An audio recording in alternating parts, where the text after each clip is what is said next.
Hey everyone, this is Isaac. I'm CEO at Trullion, and today on AI Accounting Intelligence, we'll be talking with real people about real things related to AI and the impact on the accounting industry. Stay tuned. Welcome everyone today, video, audio. This is the Accounting Intelligence Podcast, AI. We're really bringing you interesting and fun facts to make you a better CPA, finance professional, all these things. So I'm Isaac Heller, CEO of Trullion. I'm really excited today. Demi, it's good to see you. Hello, Isaac. Pleasure to be here. Thank you for inviting me. Likewise. So we're going to jump into a lot today, but before we do, Demi, just a little bit on a professional level. Who are you, your title, your experience, all that? Sure. Thank you. I would start really far away. I came to Israel actually when I was 7. I grew up in Georgia, the country, not the state. And when I came here, I started learning through school, etc. And most of the people in Israel, I went to the military with a bit of a different flavor, going to technology space. Yeah. And I went to what's so-called Mamram course, the elite programming course of the IDF. And I served in the Israeli Air Force for around 8 years. There I actually developed near real-time platforms, missile defense system. I was a software engineer and then a team lead. And then afterwards, I shifted to a role that is a bit more, I would say, broad, okay, and helping in the space of open source, Java, and supporting around 250, 300 developers all across the unit. Left the military. And with my wife, actually, we were engaged back then, traveled in South America like most Israelis do, but in a later stage, for 6 months. And when I came back, I started working at a company called Windward. Basically, what I did with missiles in the Israeli Air Force, I did with ships when I left the military. It was maritime analytics, started working more in big data technologies, more of the expansion to the cloud, DevOps automation, stuff like that. And around almost a decade ago, I hooked up again with both of my co-founders. We served in the Israeli Air Force together for an consecutive 10 years. And then afterwards, we founded Panoways back in 2016. And the space in which we operate is basically what we call TPCRM, third-party cybersecurity risk management. Okay. And I know it sounds like wow, okay, but basically speaking, it conducts real business processes that happen today between any company in the world, from the smallest to the big, with all of its third-party relationships. Means it can be vendors, it can be subsidiary companies, it can be customers in the financial space, banks, really large financial institutions, etc. The whole know your customer space is really important for both ends, for the engagement, anti-money laundering, and stuff like that. So all of these business processes are conducted in the platform that were created. And we took all of the practices that actually exist in the world, and I would say put that in software, put that on the cloud, and started automating as much as possible of human-intensive processes to build cyber trust between all third-party relationships, both buyers and sellers. Right. If I try to oversimplify that and not really go deep dive into technology itself. We're going to deep dive, Demi, and I'll say that we Trullion have procured software, and that person has given us a Panoways portal, right? Yeah. To make sure that everything is Exactly. is secure. So we're very familiar with the process. So that space is exactly what we provide as value to the sellers. Yep. Okay, because again, we're engaging in business relationships. All of the back and forth, me onboarding you, okay, Trullion, as a company that provides a service to my company, touches my internal data, internal systems, etc., is more of an operational business risk, not only cybersecurity risk. Right. The cybersecurity threat is the one that is imposed on the business operation side. Okay. Okay, and I'll give you an example. In a different space, automotive. Okay, Yeah. think of it that right now at this point, Toyota. Okay, let's take it an automotive company. By the way, I have a Corolla. I love my Corolla. So I have a lower tier even Toyota. I love them also, hybrid, etc., and helps the world. And eventually think of it that it's a manufacturing company. If you look at it on the operational space, think of one of their possible vendors, a screw company. Yeah. Okay. And what happens if that screw company gets breached and they can't provide screws for the assembly line. Right. Assembly line down. It's Yeah. a cybersecurity threat that materialized and happened. And right now, they can't make cars. So their business is immediately hurt, and it's tens of millions for the hour that actually passes on, and they can't operate and manufacture cars. Okay. Right? So it is really highly connected today in the larger supply chain world, that's so call it, okay? Especially in the financial space, the whole thing of financial audit is really well known, right? Yep. I checked Dun & Bradstreet, Moody's, all of these financial scoring companies that I can operate with you and start working together without you going bankrupt or stuff like that, right? Right. There's a score. There's a risk score. Exactly. So it's another portion that we do have in the product that Yeah. does that in an objective view and provides ratings on Okay. companies, but their own their cybersecurity posture rather than only their financial posture. Okay. And this is how it actually Very combines to the whole space, I would say, of any audit possible, both in the financial space, the world of TPRM, third-party risk management, that is dismantled to smaller domains, risk domains. Financial is really a substantial one of them Yeah. today when you start engaging with business. And cybersecurity became a predominant one in the last 2 decades. And right now, all procurement people, okay, if we say it in a broader way, engage with cybersecurity questionnaires from both ends. Right. They need to send them out because they have to follow regulations and many standards that incorporate that third-party portion in cybersecurity. And also you as a seller, even us as a seller, with any large enterprise or even the smallest companies that need to follow their SOC 2 attestation or maybe withhold an ISO 27001 certificate, right? They need to follow that whole like third-party relationship space of engagement for both buying and selling stuff. Interesting. So I'm getting excited. I'm getting inspired. We've got a lot to unpack. If you're listening and not watching, Demi's got this great shirt on, right? That's Panoways. I'll say Panorays. Mhm. And as mentioned, being CTO co-founder of Panoways. We're sitting in Tel Aviv, as you mentioned, Mhm. and Panoways is one of the most exciting and coolest you. cybersecurity startups in the country. And you can actually, when you drive up the highway, you could see on one of the big buildings the Panoways logo, which is very exciting. So you and your team have built an Thank you incredible very much. company. And for those of you who don't know, Israel and Tel Aviv is one of the preeminent cybersecurity hubs in the whole world. So Right. when we unpack these things, these areas, for our accounting and finance friends, we're talking with some of the experts in this industry, in the heart of everything. But before we unpack all those things, Sure. we know each other because we're in a portfolio together. We've seen each Exactly. other at founder events, which is great. But I also see you a lot online. I see you with Cyber Selfie. Is that right? Yes, indeed. It's So Demi's got tens of thousands of followers on LinkedIn. I don't know what your TikTok or Twitter is, no, but no. just a LinkedIn guy. I'm worried because of where it originated. I'm a Okay. cybersecurity person, and I'm So- like highly data privacy oriented type of Okay, person, very although nice. I'm really open. Yeah, definitely. Well, we, at Trullion, we work with accountants and auditors, so we love paranoia, so we'll get into that. But okay, Cyber Selfie, right? Yes. How many, this is where Demi takes a selfie with different types of CISOs and professionals around the world, really, right? Yep. How many cyber selfies have you think you've done to date?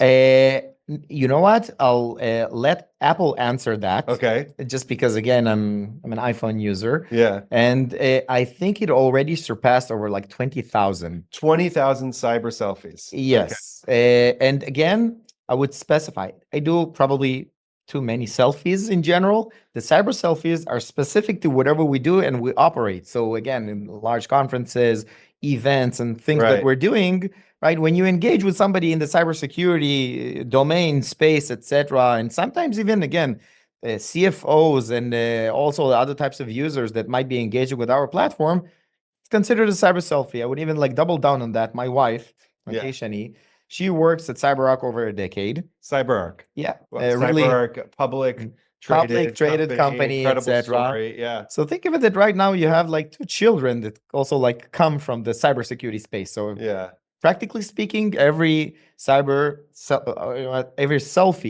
is a cyber selfie when I do that with May With the or kids. Dan, my two children. Very nice. So cyber is in the blood. It's in the Yes, family. indeed. Over 20,000 cyber selfies. Can we officially call you like let's think of an influencer like Mr. Beast or Kim Kardashian? Can we you are You the said the funniest thing because I had a VC yeah. that when we came to, like start an engagement with them, etc., he actually said to me, okay, you're probably the Kim Kardashian of the cybersecurity Okay, world. amazing. Can we call you the Kimmy K of Yeah, why not? Why does that not? date us? So Demi, you're the Kim K of the cyber world with all the cyber selfies, which is pretty cool. Obviously cyber is having more and more moments. So, we've gotta unpack a lot within this. We've got finance professionals. I guess maybe we'll split it into two areas. Mhm. So there's the finance professional who's sitting in the office of the CFO, whether they're a controller, accountant, and then there's the finance professional sitting externally. Right. Let's call it the audit and Audit firms. advisory firm. Yeah. So let's start in one of those places. Pick one, I think we'll start from the internal one. the internal one, Yeah. and maybe start as simplified as you can. What are a couple areas that they should know about, let's call it just cybersecurity in general? Unpack it for us for the Yeah. office of the CFO, that corporate controller who's trying to do the webinars and read the papers and everything. Well, now you got an expert here. Sure. Awesome. I would love that. So if we unpack, let's say, firstly, I don't want to call that only internal audit because you're evaluating third-party entities also in Right. this like whole grand scheme of things. But who's conducting the process is also, I think, what kind of matters if we're looking on the internal business owners inside of organization or an audit firm that might perform or augment the operations in this space of any company. Okay, got it. Right? The big four management consultancy companies like that. And even I would say that large I would scope US as a Yeah. territory, okay? Because again, they operate a bit differently in various spaces in the world. We have customers only globally spread, really. I would say that the 50%-ish or like almost 50% of our business is in North America, okay? Is North America the highest scrutiny or the highest level for cybersecurity? No. Europe? Sort of, yes. Okay. I would say that the most rigorous, not cybersecurity, but rather data privacy regulation is probably the GDPR. Okay? GDPR, which is in Europe. Okay. Yes. And if you take the equivalent in the US, CCPA, which evolved to CPRA Right. from There's a California. California Yeah, regulation, right? exactly. Became a really predominant one also in the US. So it's similar Got in it. practices, but the way that they perceive the entities that are involved in the process, the third parties, the relationships, and how you communicate with buying and selling are more oriented protecting the consumers. Yep. Okay. In the EU, the individual, Yeah. right? The people. And in the US, it's more focused on business. Interesting. So in Europe, they take care of the people. In America, we take care of the companies. I'm just kidding. Yeah, I would say I'm from care more Tex- about money. Yeah, well, But yeah, right. just kidding. So I'm from Texas, so I can say it. And you mentioned you're from Georgia, but not Georgia. I know Not that that Georgia, Georgia. that Georgia. So, okay, so now we're talking about, let's focus on the US. Yeah. US controllers, finance professionals. What are those little buckets of cyber that they should know about? Cool. So first of all, it all evolves through data, information, Yeah. right? And data that we need to keep. And I won't say only tick the box compliance things, okay? Because it is on par when you speak about cybersecurity risks, that is compliance oriented in the world of GRC and compliance. SOX 404. We know it all. Many standards. And as you go into industries, the transitive manner of this becomes really also important because eventually think of it. Let's take the Department of Defense, okay, as an example.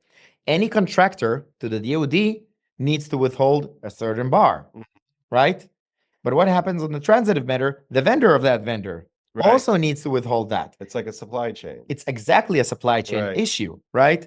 And again, just like in the financial world, if a vendor of yours in the supply chain goes down and can't provide the service, it might propagate up to you. And that's why they protect that in the transitive matter of looking on the broader supply chain. Okay. So any regulation today, any data privacy regulation or standard to withhold cybersecurity practices evolve throughout all of the services that you're using as a company. As an example, a company can hire an external CFO, right? That will conduct all of the business processes and all of these like day-to-day actions, right? Accounting, collection, stuff like that. All of that is confidential information of the company that they provide the service to. Right. They're a third party that provides that service. Oh, interesting. At a certain point, you would hire a CFO that will build out the whole like finance organization in your own company, and then taking the outsourced and bringing that in. And then if you evolve and grow your company even more, you have to hire an external resource also to conduct like regular audits on you. Yep. So We just got a new auditor. So yeah. Fun facts. Yeah. Fun switching. But again, it's the way that business are being conducted today.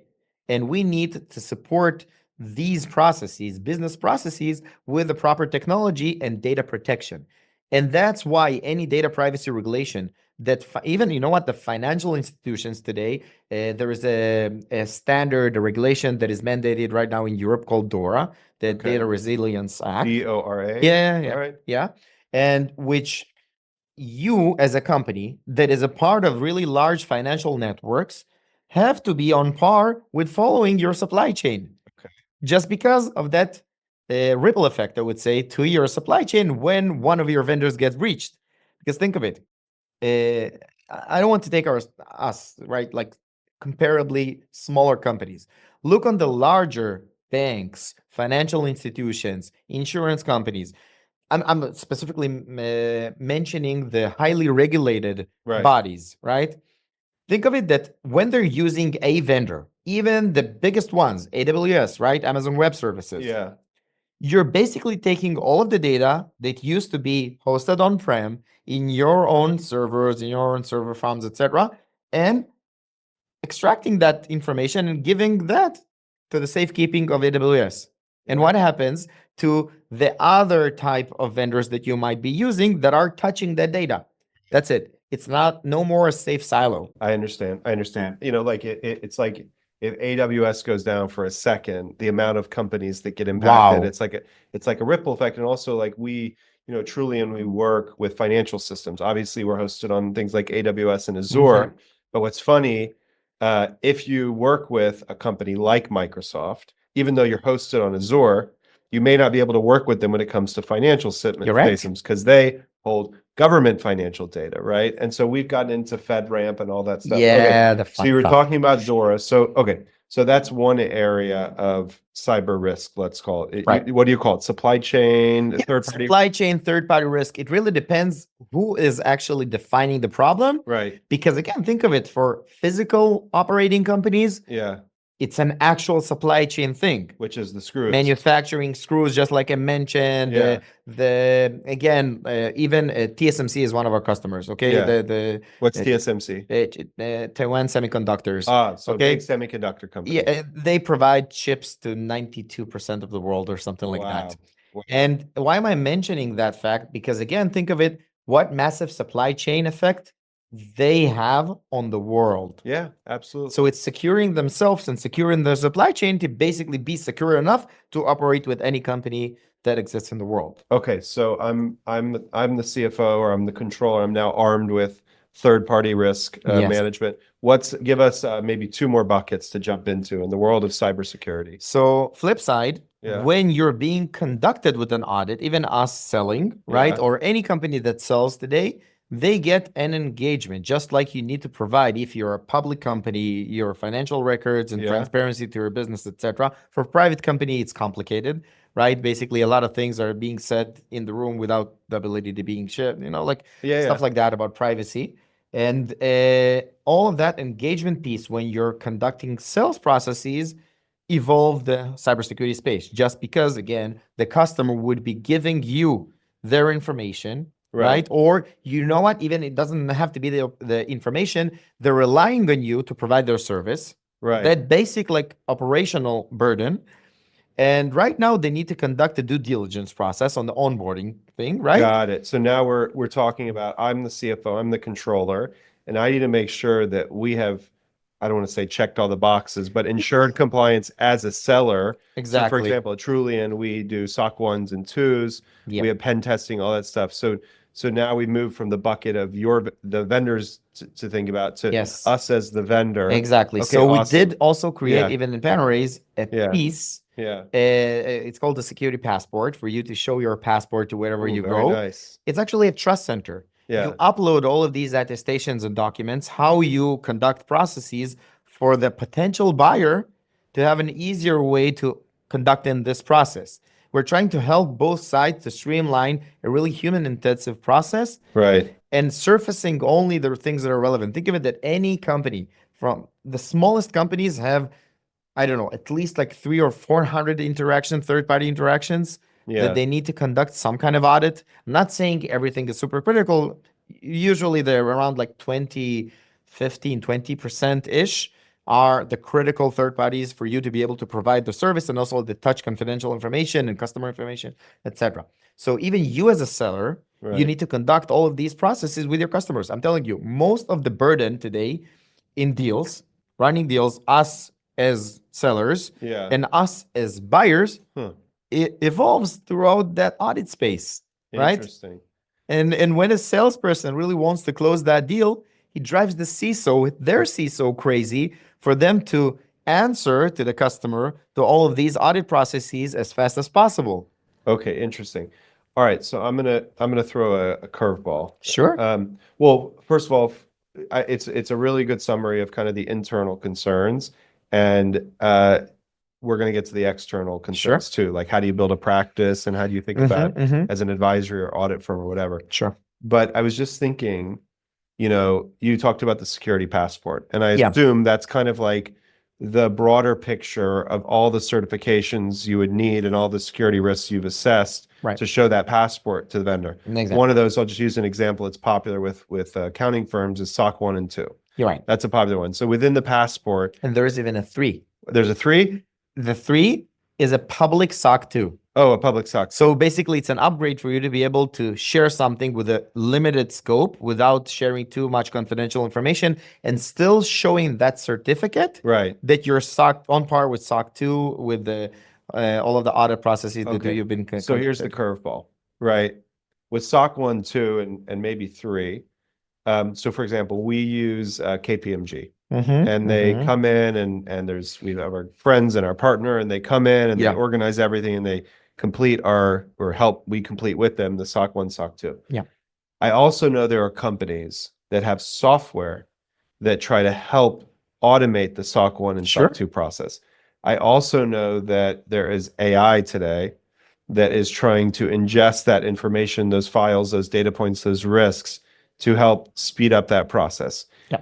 From a true risk perspective, a true risk, not checking the box, a true risk perspective, do you see an incremental difference between using AI-based software to complete your SOC audits versus using just firms, right? And maybe those firms are using software too. You can include that, but like, does the software help lower the risk? And using SOC as an example nowadays, what do Okay. you think?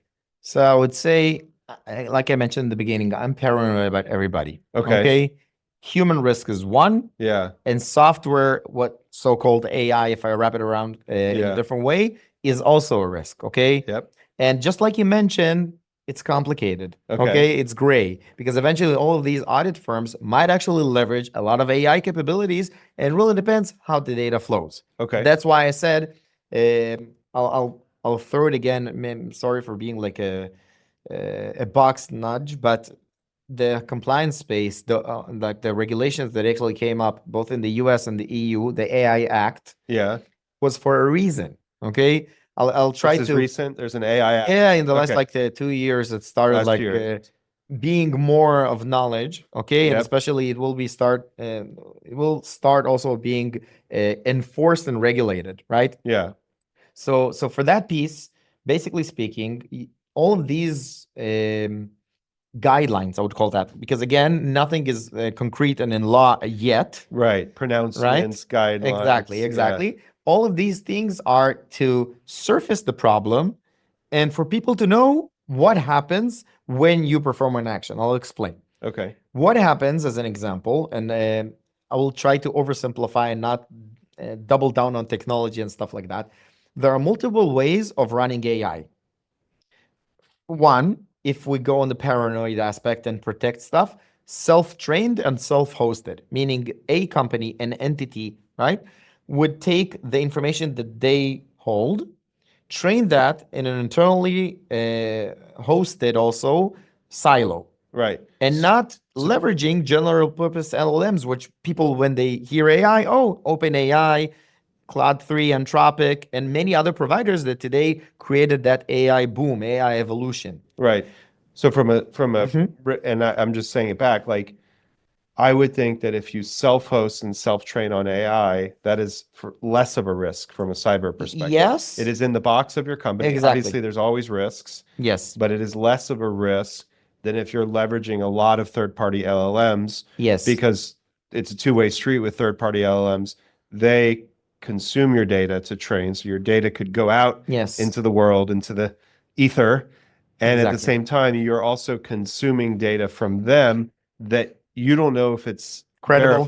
credible, I agree. verified, I and you don't agree. know the people that fed that. Okay, I just want to frame that. So you're keep Yes. going with your And it's analogy. even, it gets more complicated. I'll Okay. explain why, okay? Because Okay. I gave you the example of LLMs, large language models, Yeah. which were trained by companies. They Yeah. are still private companies. I'm not even saying if it's private or they're their own, okay? It's not something of yours. Right. And basically, it's a black box most of the times, right? Just like you mentioned, it was a model that was trained on top of a bunch of information. Again, it can be a massive order of magnitude of information Right. that yields answers. Nobody knows how to explain where this information came from, Right. right? So for that assurance purpose, it's also something of a risk. But I'm not even speaking about that. It was proven in some, like research pieces, etc., that you can claim data was anonymized and stuff like that when the model was trained. But it can be inferred from the answers that the model is answering, the origin of the data. Oh, interesting. Which this it poses risk of privacy because eventually you ask questions, collaborate, conversational stuff with these LLMs. Right. Sounds wow, it's amazing. It augments people. It does things that are like haven't been able to do until today, but it poses risk because eventually the attack point, we didn't speak about that. Right.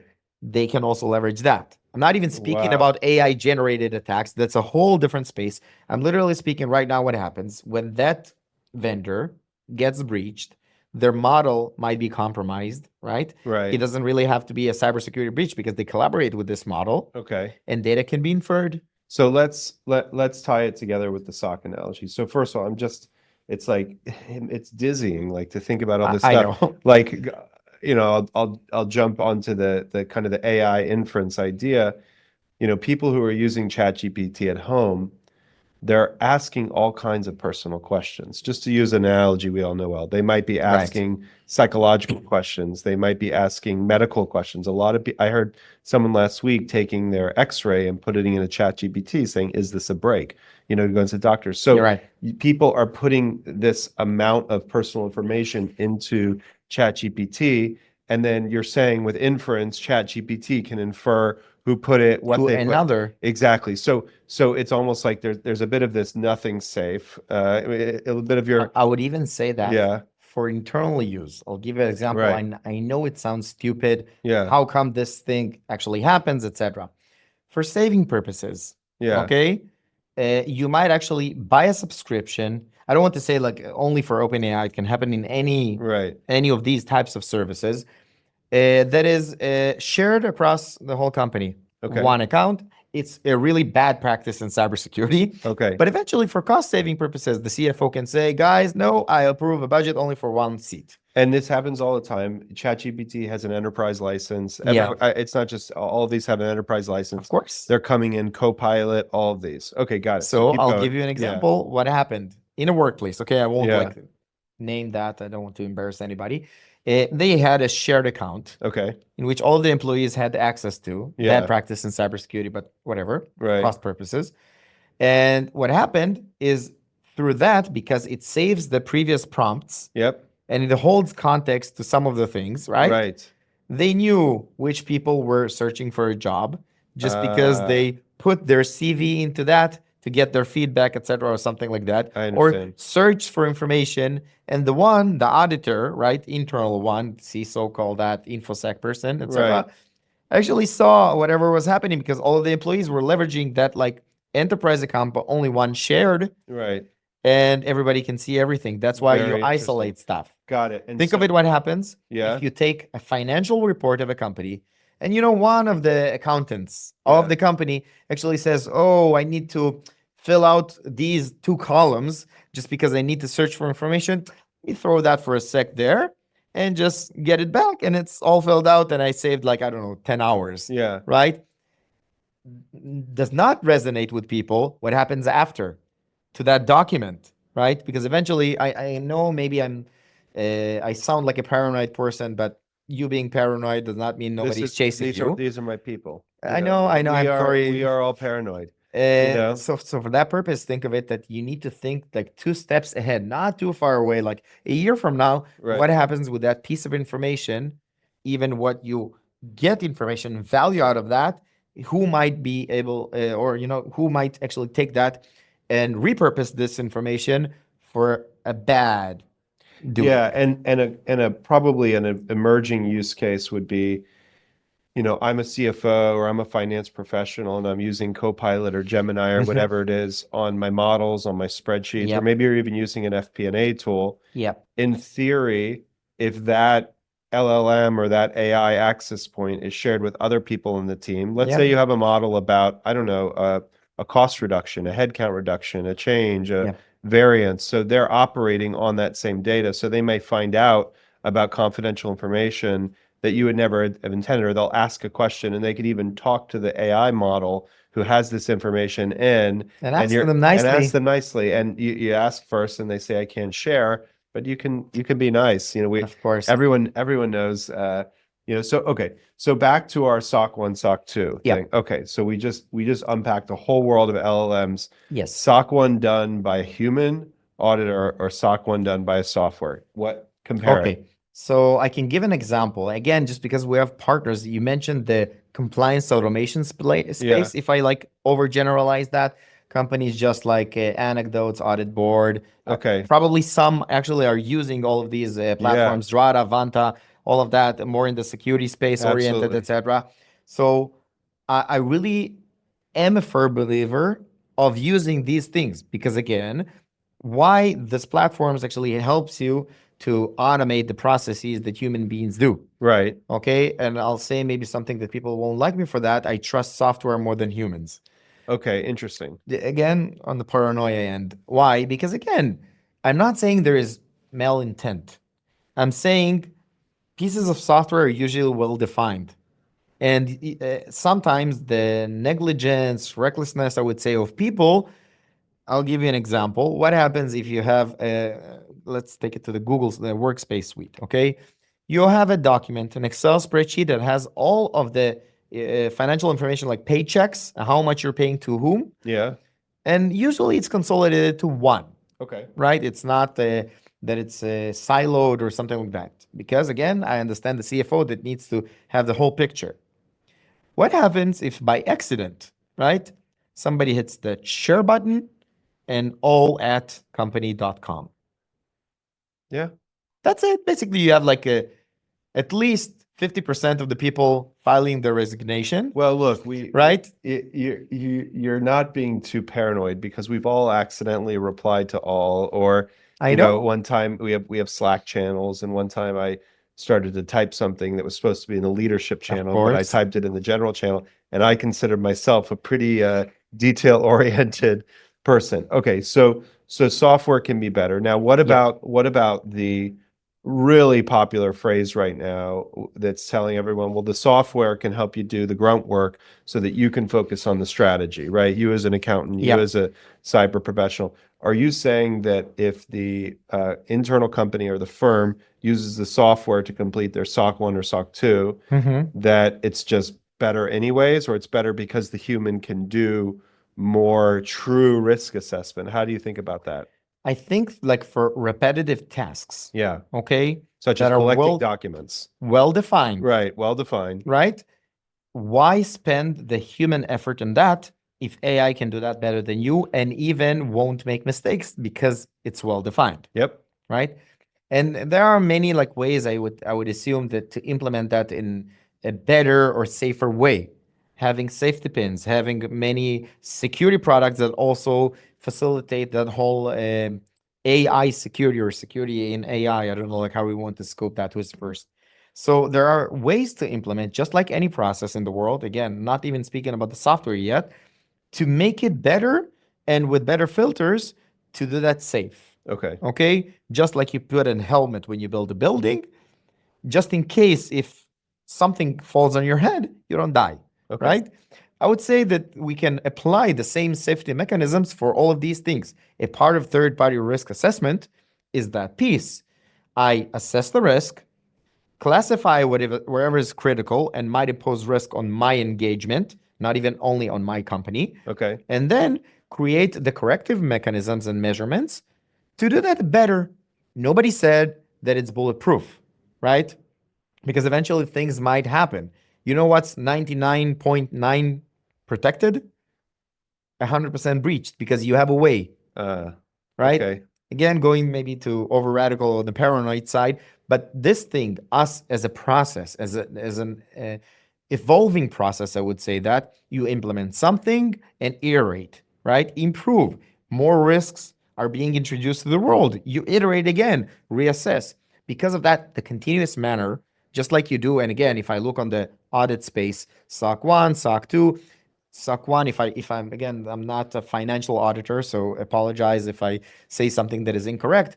There is a continuous space in which, as an example, with the SOX audit, Right. you conduct that continuously over the year with Mhm. internal audit, and you bring an external auditor to audit that in an occasion once a year or something like that, right? Yeah. That's exactly that. That's continuous. Right. Because eventually you doing that process on the continuous basis, continuous can mean a lot of things. And also some customers of ours send a questionnaire once a year, and this is good enough for their space to call that continuous. Right. And Interesting. some do daily monitoring with the external attack surface tool that we do have a portion, a module that we have that whole like engine that looks on companies like Interesting. hackers. So they can actually, I understand. So they can look in real time if Yeah. that company's a risk. That's And amazing. if there is a notification about a breach, Okay. all of the AI that we've created internally in the platform can surface that. Because what happens, think of it that when you, again, I told you the small, medium size companies have around 300 plus engagements. Yeah. What happens to the larger enterprises that have hundreds of thousands of third-party relationships? Yeah. No human team can actually like cover everything. It sounds like a nightmare. I Yeah, mean, fun or of a our challenge, a fun challenge. Okay. So we're gonna pivot to the firms and really think yeah. about how firms can build these practices. But before we do, just like another curveball, you said you were in the Air Force. Yes. And then you also said you worked at Windward, which is Yes. a, kind of a B2G. B2G, maritime analytics. Yes. You were manning the seas, so to speak. I mean, what maybe whether it's Air Force or in the sea, what's like one big thing you learned from being in these organizations that led you to be a cybersecurity professional? So I did manage cybersecurity practices in the previous, from the beginning of my career, just Right. because it's software. And once you operate and also, I would say, hold the production environment in the air, Yeah. you need to take that pillar of cybersecurity really seriously, especially if yeah. you're in the military. And afterwards, of course, if you're selling to governments and stuff like that, it's an issue, okay? Because of data privacy, because you want to keep these bodies operational and up and running, because if not, something really, really bad will happen. I'm telling you, like, what happens if my missile defense system that I've developed was down?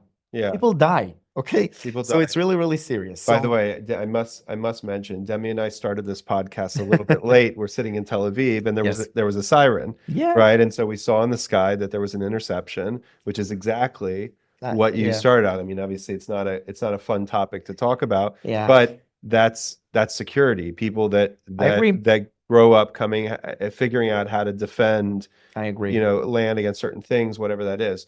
So you learned how to just think about defense. Yeah. You then learn how to be a CISO and on top of these things. So today in my role, you said that I'm the CTO of the company. Yeah. I would even argue that I'm basically in charge of fun and doing a lousy job. But most of my time spent today, I manage our CISO function. Okay. Okay, he's much better than I am on this space, but still, he is on my team, Yeah. and I'm just like the auditor of the company. Got I'll it. explain why. I'm not managing the R&D and product today. I'm collaborating with them. They're peers of mine, Interesting. and 80% of my work is with customers.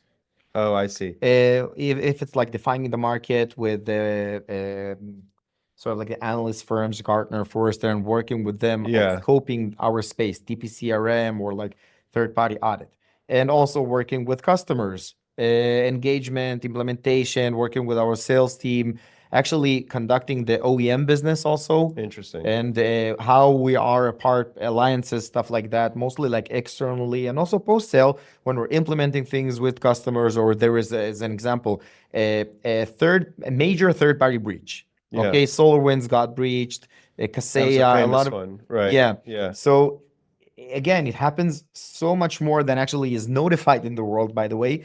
And conducting these incident response processes, our processes with customers, is also something that I do. Like, it happens always on the weekend. It's like amazing to see. Why And the hackers just they come out at it night gives them the and kicks of it. I on the don't know. weekends. Oh, yeah. Yeah, and basically speaking, that response portion, also working with customers, implementing a solution, we also have a portion in our product that is the supply chain detection and response. Okay, got it. What happens when one of your vendors gets breached, and how you respond to that to mitigate that risk that actually emerged right now.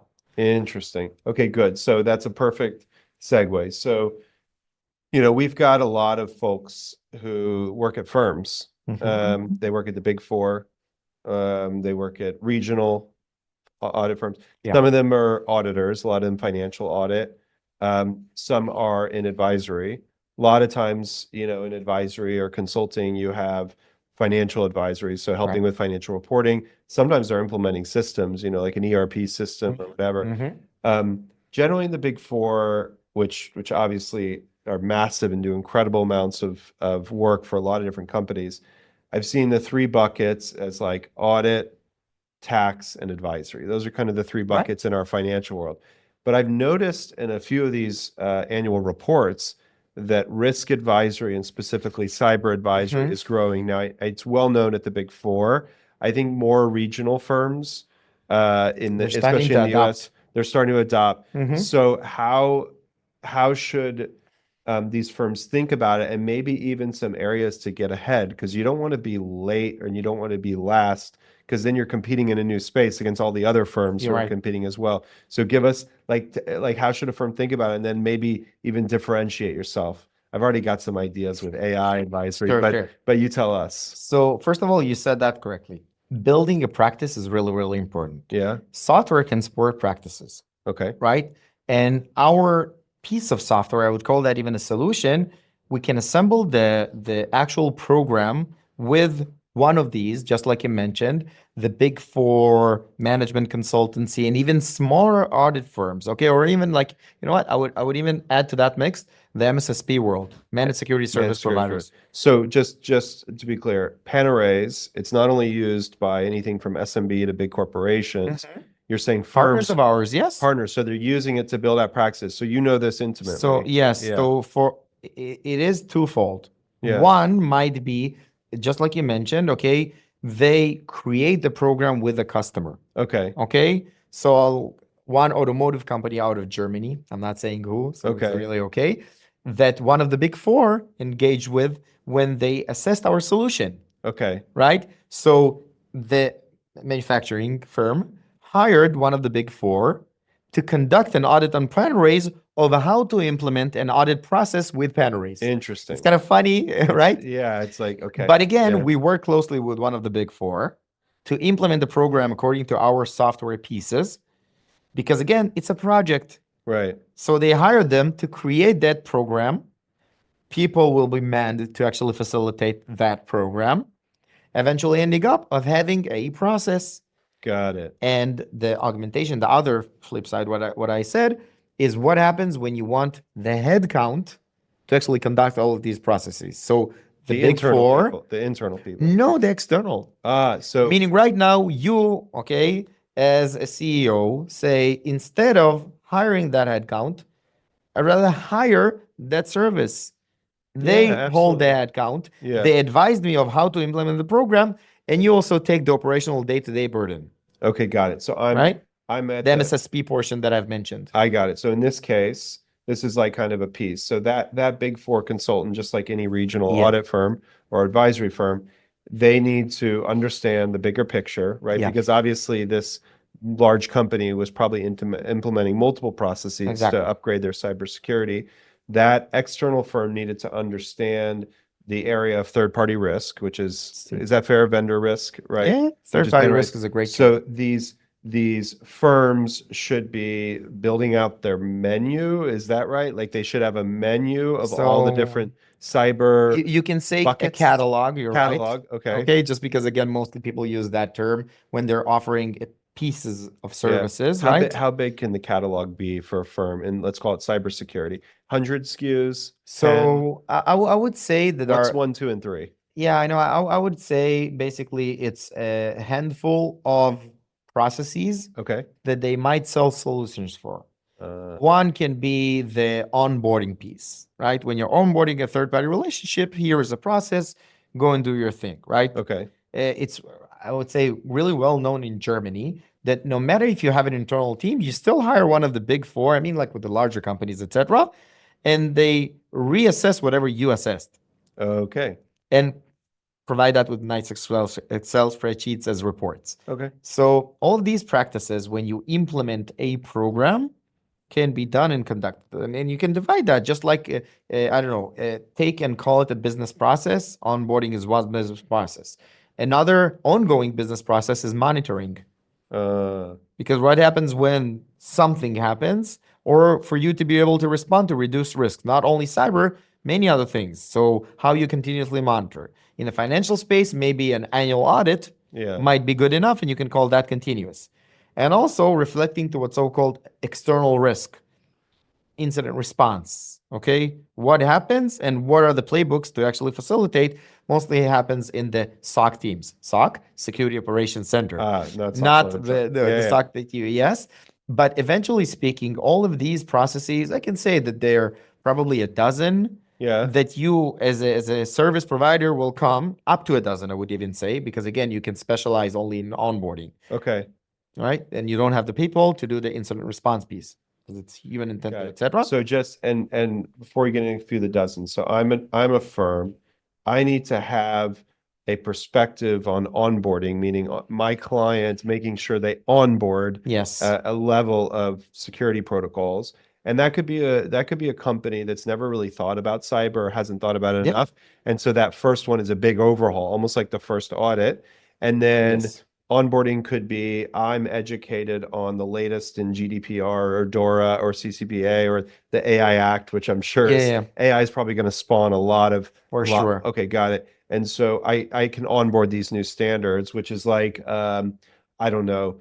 You've onboarded them as an audit client, but now there's a new standard like revenue recognition or lease accounting, and you have to help them implement and onboard that new standard. Program. Okay, so that's onboarding. So I got to know how to onboard. You talked about maintenance. Maintenance is like I need to go in like a quarterly or annual audit, and I need to make sure their cyber and security protocols are in place. Yes. And then the incident response is I also need to be aware of the one-off events and risks that can occur. Happens in the world. If my company, if my company gets, I don't know, if there's a fraud potential, financial fraud, that might happen. I, as the auditor, if my company turns to me and say, hey, I think there's some money missing, I need to be ready for that incident response. So I've got, all right, I just want to say it back. So onboarding, maintenance, incident response. Yeah, onboarding, I would call that monitoring even. Monitoring, good. Right? Okay, just because of the piece that also sounds better. I don't know. Maybe it's also maintenance. Yeah. But eventually ending up of being that piece of conducting an end-to-end process of view. And I always divide that also in what we do in TPCRM, third-party cybersecurity risk management. There are 4 main pillars. One, I know it sounds naive, inventory. Yeah. who are your third-party relationships? Who are your relationships in general? And covering the context of how you're engaging with that entity, right? Okay. If I'm passing confidential information, if they are connected to my internal systems, if they get breached, will my operational aspect will be hurt? That's one. Then once we've classified all of these relationships, I can streamline the process accordingly to the proper onboarding piece. The next phase, right? Right. I've onboarded. That's it. I started working with Trullion. They're a great company, on par, even higher than the market. I'm happy. But what happens in day 0+1? This is like I'm sorry, I'm a software engineer. 0 and 1, the fundamental Binary. right? The fundamental building block of a third-party risk program. Okay. Then, if you have the capacity, the resources, the risk is high, etc., you create a monitoring piece, just like I mentioned, right? Monitoring. Yep. And then eventually, when you have continuous monitoring, you know how to respond. You put in the mix that external threat factor. What happens in the world that applies to my supply chain? This is a supply chain detection and response. And once you have all of these like 4 pillars, you can implement any program with any of the big 4 or like internally, and create a safety mechanism, a program that is live. Okay. Okay, got it. So last question. This is great. So I feel like if I'm a firm, I'm a little inspired, enabled. Last question. It's the differentiation part, right? So, and let's end it with AI. Yeah. Okay. So I'm thinking I'm a firm, I want to jump into the cyber game, but I don't want to do a me too. Like they've already heard the other cyber pitches. Go into the crystal ball. Tell us about the area of, let's call it AI risk assessment, AI risk consulting. Are there regulations coming in? Are there ways to get ahead?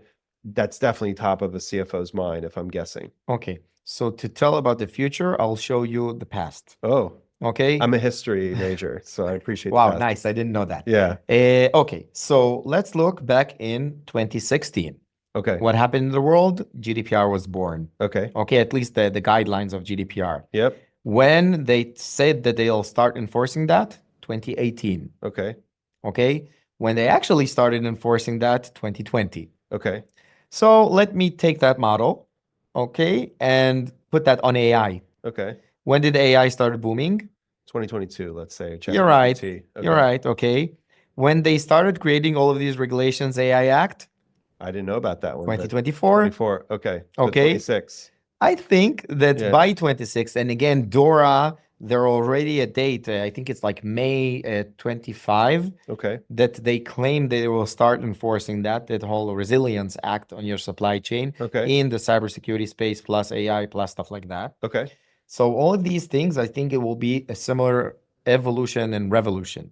Okay. Wow. Okay. So right now we're at that point when they will start regulating. Amazing. So a big takeaway for me is, instead of thinking about how AI is going to automate us or scare us, or even just embracing it internally, which you probably should do to some extent anyway, start thinking about how AI is going to expand our jobs in finance and accounting as risk professionals. It's almost like redraw the line around what you do, not as finance or accounting, but as risk. You're in the risk game, and AI is in the bucket. Just like finance, just like fraud, just like operational risk, AI is the next pillar of risk. That's awesome. I think that finance today, just because of, again, connecting it with the operational world, has to be a team player of everybody.